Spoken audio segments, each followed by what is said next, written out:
خوش آمدید، ایک بار پھر آپ کی خدمت میں حاضر ہیں ٹی وی ون سے براہ راست آپ دیکھ رہے ہیں سحری کے بابرکت لمحات میں ہماری نشریات عشق رمضان۔ اب چلتے ہیں اس سیگمنٹ کی جانب جس میں علماء کرام کے ساتھ ہماری محفل سجی ہوتی ہے، ایک خاص موضوع ہوتا ہے اور کوشش کرتے ہیں کہ مقررہ وقت میں اس موضوع کا ہم احاطہ کر سکیں، اور سیگمنٹ کا نام ہے عالم ٹائم۔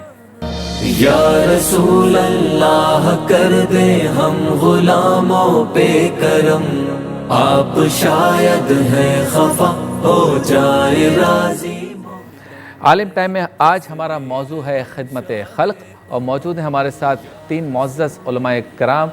دائیں ہاتھ سے میں تعارف کا آغاز کرتا ہوں، آپ کے ہمارے ہم سب کے محترم و مکرم حضرت علامہ مظفر شاہ صاحب قادری۔ السلام علیکم شاہ وعلیکم صاحب۔ السلام ورحمۃ اللہ۔ اور ان کے ساتھ موجود ہیں مفتی محمد اسحاق مدنی صاحب، آپ کو بھی السلام علیکم۔ اور بائیں ہاتھ پہ موجود ہیں آپ کے ہمارے بہت ہی پسندیدہ حضرت علامہ مفتی محمد شاہد مدنی صاحب، آپ کو بھی السلام علیکم۔ خدمت خلق کا جو مضمون یا آج ہم نے جو موضوع چنا ہے، اس کی ایک وجہ یہ ہے کہ اس وقت جو حالات جا رہے ہیں اس میں کافی ضرورت ہے اس بات کو سمجھنے کی کہ دراصل خدمت خلق کیا ہے۔ ایک تو ماہ رمضان کی وجہ سے، اور پھر جو پیدا شدہ صورتحال ہے جس میں لوگوں کی مدد کرنا بہت ضروری ہو گیا، لوگ کافی مفلسی میں زندگی گزار رہے ہیں، تو کس طرح سے ہم خدمت خلق کر سکتے ہیں؟ زکوٰۃ کے ذریعے، خیرات کے ذریعے، عطیات کے ذریعے، پھر کون کون اس کا مستحق ہے، پھر اس سسٹم کو کیسے چلائیں، اس میں جو ہے شفافیت کیسے آ سکتی ہے، پھر حقدار کو حق پہنچ جائے، اس کو میک شیور کیسے کریں گے۔ ساتھ ساتھ جو ہے ہم گفتگو کریں گے کہ آج کل جو رفاہی ادارے فلاحی تنظیمیں کام کر رہی ہیں ان کے لیے ہم کیا سمجھتے ہیں کہ کیا بہتر طریقہ اور راستہ ہو سکتا ہے۔ لیکن پہلے تمہیداً گفتگو کریں گے، ہمیشہ کی طرح، روزانہ کی طرح شاہ صاحب سے ہم گزارش کریں گے کہ خدمت خلق کا معنی اور مفہوم شاہ صاحب اگر معلوم ہو جائے۔ بسم اللہ الرحمن الرحیم، رب اشرح لی صدری ویسر لی امری واحلل عقدۃ من لسانی یفقہوا قولی۔ خدمت خلق اپنے معنی اور مفہوم کے اعتبار سے بہت وسعت رکھتا ہے، اور وسعت اس کے اندر موجود ہے۔ خدمت خلق سے مراد ایک سادہ سا معنی اس کا یہی ہے جو اس کی ترکیب سے بنتا ہے، اور جو اس سے تبادر ذہنی ہے کہ اللہ رب العالمین جل وعلا نے آپ سے متعلق جو اللہ نے آپ کو انعامات عطا فرمائے ہیں، علم کے ذریعے، مال کے ذریعے اور دیگر اور تعلقات، یا جو بھی دنیاوی انعام اللہ نے آپ کو عطا فرمایا ہے، اس کا مالک اللہ ہے، صحیح، اور آپ اس کے امین ہیں۔ تو اس کے جو مصارف اور حقدار آپ کے قریب جو موجود ہوں، وہ آپ کے عزیز و رشتہ دار ہوں، غریب ہوں، نادار ہوں، آپ کے اہل محلہ ہو، اہل وطن ہوں، اہل دین ہوں، انسان ہوں، ان میں ان کو ان کے درجے کے ساتھ اپنا حصہ رکھتے ہوئے جو آپ کی ضروریات کے اعتبار سے ہے ان میں تقسیم کرنا، جس سے آپ بھی استفادہ کریں اور وہ بھی استفادہ کریں۔ صحیح۔ آگے چل کر پھر یہ کچھ ایسی ہے کہ جو مکمل طور پر انہی کا حق ہو جاتا ہے۔ اب اس میں اس کیفیت کو سمجھنے کے ساتھ اب آپ دیکھیں کہ قرآن کریم فرقان حمید نے بار بار اس چیزوں کو بیان بھی کیا ہے، بلکہ خدمت خلق میں جو انفاق ہے کہ مال کے ذریعے آپ ان کی خدمت کریں گے، اور اچھے قول کے ذریعے آپ ان کی خدمت کریں گے، سچی بات کر کر ان کی خدمت کریں گے، اور آپ اچھی بات کر کر ان کو رہنما اصول دیں گے، یہ تمام آپ کی ذمہ داریاں جو فرائض کا درجہ رکھتی ہیں۔ اس میں اگر آپ نے کوتاہی کی تو اللہ رب العالمین کی بارگاہ میں آپ سے باز پرس ہوگی۔ صحیح۔ اب آپ دیکھیں سورہ بقرہ کی ابتدا کو آپ دیکھیے تو اللہ رب العالمین نے جہاں پر نماز کی فرضیت کا اہل ایمان کو پابند کیا ہے، وہیں پر فرمایا وَمِمَّا رَزَقْنَاهُمْ يُنْفِقُونَ۔ جو اللہ رب العالمین جل وعلا نے اہل ایمان کو رزق دیا ہے وہ اس کے راستے میں خرچ کرتے ہیں۔ صحیح۔ اب اس میں فرضیت زکوٰۃ بھی آ جاتی ہے، نوافل بھی آ جاتے ہیں، صدقات بھی آ جاتے ہیں، مستحبات بھی آ جاتے ہیں، خیر کے تمام کام اس آیت کے عموم کے اندر، مما کے اندر آ جاتے ہیں، معموم کے لیے ہے، اس میں آ جاتے ہیں۔ پھر خدمت کو قرآن نے ایک اور جگہ ذکر کیا کہ جو اہل ایمان ہوتے ہیں وہ جانتے ہیں کہ اللہ کے بندوں کی خدمت، اب اس کی ضرورت کیا ہے۔ اس کی ضرورت اگر مال کی ہے تو ہم اس کو اگر پہنچا سکتے ہیں تو پہنچائیں، اس کی مطلب ضرورت خوراک کی ہے ہم پہنچائیں، اس کو کوئی راستہ چاہیے مسافر کو اگر ہم دکھا سکیں، کسی کو تعلیم دے سکیں، حسن اخلاق سے کسی سے مل سکیں، معاشرے کے اندر ہم ایک زندگی اور ایک اخلاق کو پیدا کر سکیں، اچھائی کو لا سکیں، اس تمام چیزیں جو ہے وہ خدمت خلق کے اندر آتی ہیں. صحیح. صرف مال کے خرچ کرنے پر اگر ہم یہاں پر دیکھیں تو جہاں پر یہ فرضیت میں نے آپ کی خدمت میں عرض کی سورہ بقرہ شریف سے، اسی طرح قرآن کریم میں سورہ آل عمران کے اندر بھی ذکر کیا. جو اللہ کے بندے اس بات کو سمجھ لیتے ہیں کہ یہ جو نعمتیں اللہ نے ہمیں دی ہیں، اللہ اس کا مالک ہے، ہم اس کے امین ہیں، اور سامنے والا یہ ضرورت مند ہے، اور یہی وہ چیز ہے کہ جس سے اللہ رب العالمین راضی ہوتا ہے. صحیح. تو پھر وہ اس کی پرواہ نہیں کرتے کہ ہم کتنا دے رہے ہیں اور کتنا نہیں دے رہے ہیں. جو ہوتا ہے وہ اللہ کی راہ میں وہ حتی الامکان استطاعت کے مطابق کرتے ہیں. فی السراء والضراء، وہ خوشی کے لمحات میں بھی اللہ کی راہ میں خرچ کرتے ہیں، اور جب تنگی بظاہر خود ان کو دامن پکڑ لیتی ہے تب بھی وہ خرچ کرتے ہیں. اور خرچ کرنے میں اتنے آگے آتے ہیں کہ تنفقوا مما تحبون، یعنی اس درجے پر پہنچ جاتے ہیں اور پھر اعلیٰ درجے کا اہتمام کرتے ہیں کہ لن تنالوا البر حتی تنفقوا مما تحبون، کہ ہرگز تمہاری وہ نیکی نہیں ہو سکتی جب تک تم اللہ کی راہ میں وہ خرچ نہ کرو جو تمہیں خود کو اچھا لگتا ہے. واہ واہ واہ. حضرت طلحہ دیکھیں آئے آگے حضور علیہ السلام کے بعد، مسجد نبوی شریف کے سامنے ایک باغ تھا جو ان کو خود بھی بڑا پسند تھا. آقا کریم اس میں تشریف لے جاتے تھے، سرکار نے وہاں پانی بھی پیا. جب انہوں نے یہ آیت سنی نا کہ جو تمہیں اچھا لگتا ہے وہ تم اللہ کی راہ میں خرچ کرو. اچھا لگنے سے کیا مراد؟ تمہارا دل جس کو بچانے کے لیے چاہتا ہے، جس کی طرف میلان، جو پسندیدہ چیز ہو، پسندیدہ چیز، اس کے خرچ کرنے میں خود تمہیں تکلیف محسوس ہوتی ہے، تو اللہ نے فرمایا وہ تم اگر اللہ کی راہ میں دو گے تو تم نے اپنی خواہشات پر اللہ کے حکم کو ترجیح دیا. تو یہ تمہاری تربیت ہے. تو آ کر کہنے کہ یا رسول اللہ میں اس کو خرچ کر رہا ہوں. سرکار نے فرمایا رکھو بس، میں نے تمہاری بات سن لی ہے، کیونکہ وہ باغ بڑا نفع والا تھا. تو سرکار نے فرمایا یہ تمہارے لیے نفع ہے اس میں، اور رکھو. تو بس میں نے سن لیا. پھر کہا یا رسول اللہ. اب دیکھیں صحابہ کی تربیت، وہ یزکیہم، مرشد کامل نے تربیت کیسی کی ہے. وہ اسلام سے کیا پیسہ لیتے، انہوں نے تو اسلام کے لیے دیا ہے. اب آپ دیکھیں وہ اپنے باغوں کو لٹا رہے ہیں، وہ کسی کے باغ کو لے کر کیا کریں گے؟ اب پوچھا کہ غور کریں. پھر دوسری دفعہ کہا یا رسول اللہ میں بانٹنا چاہتا ہوں. حضور نے فرمایا میں نے سن لیا نا، اب رہنے دو، ٹھیک ہے آپ اس کو استعمال کرو، یہ باغ بڑا فائدہ مند ہے، یہ کہا حضور نے. تیسری دفعہ حضرت طلحہ نے کہا یا رسول اللہ میں اس کو دینا چاہتا ہوں، اللہ نے مجھے کہا ہے، اللہ کا جو ارشاد ہے کہ تمہاری پسندیدہ چیز ہے وہ اللہ کی راہ میں دو. تو حضور نے فرمایا اچھا پھر ٹھیک ایسا کرو، اپنے رشتہ داروں کو دے دو. تو یہاں سے یہ احکام نکلا کہ خدمت خلق میں اگر آپ آتے ہیں سب سے پہلے آپ کے رشتہ دار ہوں، جس میں دونوں قرابت ہے، ایک صدقے کا بھی ثواب ہے اور جو ہے ایک صدقہ بھی ہے اور ایک قرابت دار کا بھی ہے. آخری بات یہاں پر عرض کرتا ہوں، حضرت سیدنا فاروق اعظم رضی اللہ تعالیٰ مارکیٹ سے شکر اٹھا لیا کرتے تھے. اچھا. ہاں، گڑ کی شکر جو ہے وہ اٹھا لیا کرتے اور وہ غریبوں میں تقسیم کرتے. کسی نے کہا حضرت کوئی اور چیز بھی تقسیم فرمائے. فرمایا وہ بھی کرتا ہوں. تو کہا یہ زیادہ کیوں کرتے ہیں؟ فرمایا مجھے یہ زیادہ اچھی لگتی ہے اور میں چاہتا ہوں کہ جب مجھے اچھی لگتی ہے تو میں جمع کرنے کے بجائے میں لوگوں کے اندر اس کو تقسیم کروں. تو یہ وہ خدمت خلق کا ایک وسیع تناظر ہے اور یہ میرے آقا کی تربیت ہے. اور اس تربیت کے نشان اول اور اس کی عملی تفسیر جو ہے صحابہ کرام ہے. اور ان واقعات نے بتایا کہ صحابہ کرام کے دلوں کے اندر نہ مال کی محبت تھی، نہ جائیداد کی محبت تھی، نہ جاہ تھی، نہ خود نمائی تھی. وہ صرف اشارے کے پابند تھے کہ اللہ رسول کیا کہتے ہیں. اللہ رسول مال کہتے ہیں تو دے دیا، اولاد کہتے ہیں دے دیا، گردن کہے تو وہ بھی دے دی. کیا بات ہے، سبحان اللہ. اچھا مفتی صاحب، آج کل کے دور میں خدمت خلق کے معنی کو اگر ہم لیں تو یقیناً اب یہ سارا کام بھی سسٹمیٹک ہو گیا. پہلے تو اتنا سسٹمیٹک نہیں تھا. اب اس میں ایڈورٹائزمنٹ بھی آ گئی، اس میں بینرز بھی آ گئے، اس میں کمپیوٹرز بھی آ گئے، اس میں اکاؤنٹ نمبرز کی تشہیر بھی آ گئی، اس میں تھوڑا سا ترغیب کے لیے دکھانا بھی آ گیا. یہ بتائیں کہ آج اگر کوئی خدمت خلق کرنا چاہے اور ریاکاری کے زمرے میں بھی نہ آئے تو وہ بیلنس رکھ کے کیسے چل سکتا ہے؟ بسم اللہ الرحمن الرحیم. هو القادر هو الحق هو المعین. قبلہ شاہ صاحب نے خدمت خلق کے حوالے سے بنیادی جو نصوص قرآنیہ ہیں وہ پیش فرمائیں بہت خوبصورت انداز میں، اور وہی بنیاد ہے خدمت خلق میں کہ آپ کے دل میں اللہ کی مخلوق کی خدمت کا جذبہ ہو. ٹھیک ہے. اور یہ بات ملحوظ نگاہ ہو کہ الخلق عیال اللہ، اللہ کی جو مخلوق ہے وہ اللہ کا کنبہ ہے. صحیح. اب مثال کے طور پر میرے بچے میری نظروں کے سامنے ہیں، میرا بیٹا میری بیٹی، اور وہ بھوکے ہوں اور کوئی آئے اور مشکل کی گھڑی میں انہیں کھانا کھلا دے، تو مجھے بتائیے کہ وہ کھانا کھلانے والا میرا محبوب ہوگا یا نہیں ہوگا؟ واہ واہ. بلا تمثیل. ایک بھوکا ہے، صحیح، وہ امیر ہے، غریب ہے، سفید ہے، سیاہ ہے، کوئی ہے آپ نہیں جانتے، آپ نے اس کو کھانا کھلا دیا. اب وہ اللہ کا کنبہ ہے، اس کا اجر آپ کو اللہ تعالیٰ عطا فرمائے گا. اور یہ بھی ہمارے دین کا حسن ہے، یعنی حسن اسلام ہے کہ دین اسلام کی بنیاد خدمت خلق ہے. یعنی سب سے پہلی جو دعوت دین ہے وہ بھی نبی کریم علیہ افضل الصلاۃ و تسلیم نے اطعام الطعام اپنے قریبی رشتہ داروں کو جمع کر کے کھانا کھلایا.